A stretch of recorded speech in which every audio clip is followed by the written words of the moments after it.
What's going on, guys? Blue Monsoon here, and this is me. This is what I look like. This is the face of amazement. I can't see what you look like. If I could, that'd be kind of cool, but I can't. And this is the way things are actually going to work from now on. I'm going to be speaking to you guys from here. I'll be doing reviews. Right here I have all these, video game posters.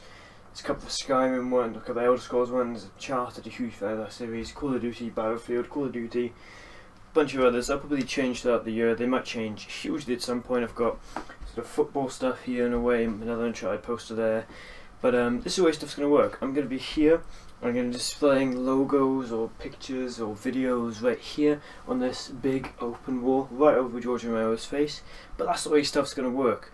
Hopefully you guys will enjoy this new setup because it allows you to see my reactions from a physical body instead of just me talking behind the microphone, and just more interaction.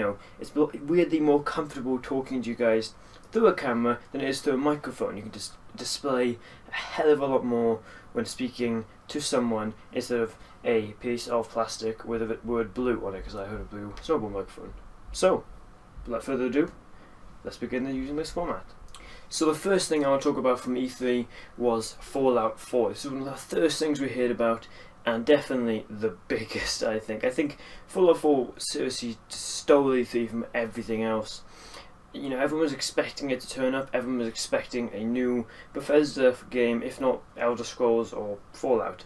And we got Fallout, thankfully. I'm happy about that. I didn't want another Elder Scrolls, but I definitely want another Fallout game. And as soon as it was announced a couple of days before, it was quite a while before E3, everyone was so excited, and eventually we did actually get more stuff from E3. It just built up the hype. I went from being like, oh, this game looks pretty good, to being, oh my god, this game looks, unbelievable. This looks genre changing. This looks a whole different game. Before, Fallout, I said before, Fallout 3 and Fallout New Vegas were sort of all about building up, and you could mod and stuff like that. And it appears the effort they've just sort of put into Fallout 4 is just immense. As I said, Fallout 3 and Fallout New Vegas always has sort of a thin, almost amateur look about them, I sort of think. And then when Skyrim came along, it was a thick, a more realistic look. And then Fallout, I think, is really realistic in the way it looks. Some people don't like it. Some people think it's a bit too cartoony. I can maybe see a problem with that. Personally, I like it. I think it's what is really required for a Fallout game, because they have always been sort of a lower graphical detail, so it needs to maybe be a higher graphic detail in order to get a wider sort of fan base. Because I think a lot of people look at the game and they go, oh, it sort of looks like it's been made by an amateur designer and they've done it using a free software or something like that, which of course it isn't. They put hours and hours and hours and stuff and effort and money into these games. So I think it's good they've finally given it a sort of serious graphic look. And I'm actually really excited to play it. And the number one thing I'm sort of curious about now is how the guy survives the 200 years inside the vault, and how he is the last survivor of that. Was he hibernating, was he in a frozen state for 200 years, or did something happen making him immortal? Maybe giving us a reason why he can just respawn out of nowhere. We'll have to wait and see. Now, the game I was most excited for this year's E3 was definitely Uncharted 4. As I said before, you can see I have the Uncharted 3 poster, which I am a huge fan of that game. It wasn't my favourite, but I quite like it. And then just here, if you can see that, there, I have a Uncharted 4 poster. And although at first stuff we saw, I wasn't too excited, we did eventually get this gameplay footage, and my hype suddenly went, whoa. And beforehand, the one we got of Nathan Drake fighting on this island didn't really hype me up too much. I felt it was too cartoony in a way. Like, for me, I really liked Uncharted 2 because you saw how much Nathan Drake suffered. The whole start of the game, he's cut up, he's got blood everywhere, he's lost lots of blood, and he's just suffering so much. But he still does do incredible feats, bridges collapse and he jumps from one train to another. He survives like 1,000 bullets coming towards him and somehow doesn't get hit. But at the same time, you could suspend suspend your belief or disbelief, and enjoy it. You know, Uncharted 3 for me felt a bit too sort of silly in a way, and it felt like it was trying to push too much, and hopefully Uncharted 4 won't do that too often. But I definitely think that one level where he's swinging around on all the ropes, I wasn't really a fan of that. But this gameplay footage did kind of help me, you know, go, oh, okay, maybe, you know, it can bring something. We can now drive vehicles. And it reminded me very much of that scene in Uncharted 2 where he's being chased by the truck. They're completely different scenes, but it gave me that feeling, which is a really good thing. In terms of story, we didn't learn too much about Uncharted 4 storyline. We did learn the main bad guy is called Sam or Samuel.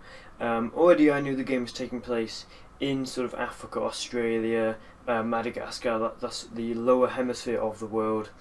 We're not entirely sure of it yet, but it involves pirates, and with pirates comes treasure and lots of gold. So that's a good thing, because again, in Uncharted 3, I didn't like the fact that it was all about, you know, you never really had something to go after. In Uncharted 2, you had the little dagger, and there was always a key point. You never knew what it was for, but you knew you needed it for something. And it played quite a big part in the story, honestly. Uncharted 1, again, didn't really have too much similar, but Uncharted 3, I don't recall having anything like that, aside from Nathan Drake's ring, which was barely fought over at all, aside from maybe once or twice.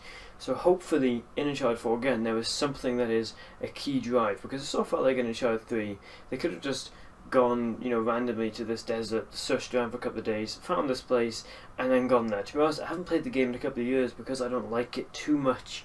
But I do enjoy it when I play it now and then. But we know the game is mainly in Madagascar because of past trailers, sayings that have come from certain pirates, and in general just a map we saw was of Madagascar. So we know that's going to happen. Now the one game I thought didn't really get too much coverage was actually Black Ops 3. Again, I didn't go to E3. But from what I saw, not too much came out about the game. A lot of people got to play it, a lot of people saw stuff from it, but nobody really gave any huge stuff about it. We saw, I believe, 1 or 2 trailers, maybe 3.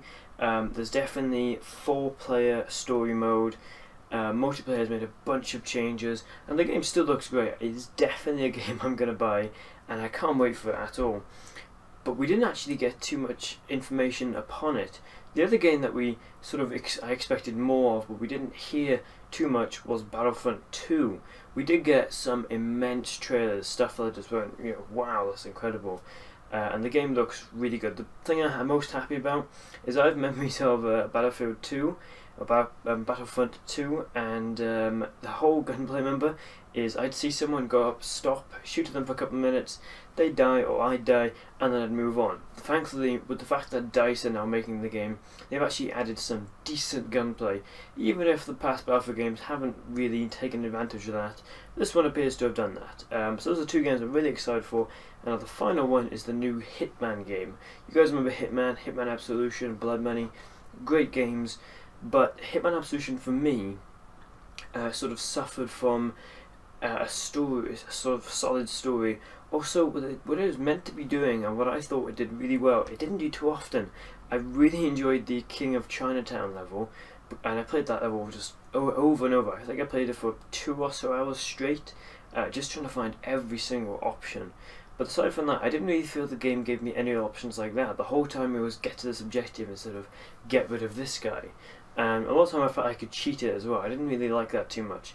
So hopefully, with the fact this one is now about assassinations instead of, you know, saving someone or something like that, hopefully it'll be much more wide open with a hell of a lot more options, which it appears to be, which I'm really happy. And by the way, this one's just called Hitman. Hitman, nothing else. Not Hitman Agent 47 or Agent 47 Hitman, just Hitman. A couple of people are confused by that, and I'm kind of confused as well, but apparently it's done that because he's in his prime. He is the physical peak he can be at, and at the moment the game looks great, and I can't wait for it at all. So now a few other games we saw in E3 that I haven't currently mentioned were Tomb Raider or Rise of the Tomb Raider, which is the sequel to the 2011, I believe, release. Might have been 2013 actually, yeah, 2013 release of Tomb Raider, which was a decent game. I wasn't a huge fan of it. I kind of felt that I think the character Lara is a very strong character by the way, and I very much like the characters, stuff like that, but I sort of felt like the game was slightly repetitive, and overall I just didn't feel like a determination to play it. It was pretty good though. We also saw Mirror's Edge 2. I'm not sure if it had a full name. If it did, I can't remember it. But that looks pretty good. I never played the original Mirror's Edge. I might pick it up beforehand just to get the experience of Mirror's Edge. So maybe I get hyped for the second one. We saw more of Assassin's Creed Syndicate, which looks really good. I can't wait for that game to come out. Hopefully, it doesn't suffer from the same problems as Unity did. And I really hope, actually, I haven't bought an Assassin's Creed game willingly, or I haven't bought one that I wanted to since Brotherhood, really. I didn't bother with Revelations. I got them, it was on offer. I got 3, 2 and 1 with a free pack that came with my current PC. I didn't buy Unity or Black Flag, so hopefully this one will actually make me want to get it. We saw Dark Souls 3, which again I'm excited for. Dark Souls is a series I've never played, but I've always wanted to. Hopefully I will. We saw more of Deus Ex, Mankind Divided. Looks fantastic, can't wait for that. Gears of War, I'm not an Xbox player. I might see if my friend will get it, and maybe let me play it, and I'll give a couple of thoughts on it. The Division, again, I'm not excited for that. I'm sorry, it gives me a Watch Dogs feeling. You know, everyone says it's amazing. It's going to be the genre. It's going to be the game to change the whole genre, and then it doesn't, and everyone gets super sad because it hasn't come out for 5 years after they said it would, and it sucks. And then lastly, the one I'm excited, speculant, disappointed, angry, happy, confused, all of those at once. Basically every single emotion possible is Elder Scrolls Legends, and as you can see, currently it is a card game. Elder Scrolls has gone from wandering around the open world being all about magic and abilities to being cards. It's Hearthstone, honestly. It kind of bugs me because the fact that Fallout is such a confined thing, you know, you don't really see too much merchandise, you don't see too many expansions, stuff like that. Of course, Fallout Shelter has come out.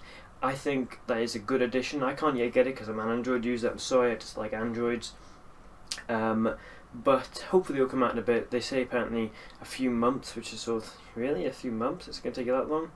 But, you know, I'm excited for it, but it bugs me the fact they have to try and expand it. The reason I'm happy for it is because I really want to play a trading card game. The problem I have with Hearthstone is it's just not something I can get interested in. Hopefully, with Elder Scrolls Legends, they'll include different characters, different races, something I can really get into and make it not Wi-Fi requireable, so you can just play it anywhere you want. And also make it a smaller thing, not a full-on PC port like Hearthstone is, that takes up 90% of your phone's memory. I actually delete Hearthstone because it took up over 900 megabytes, I believe, and it was just too much.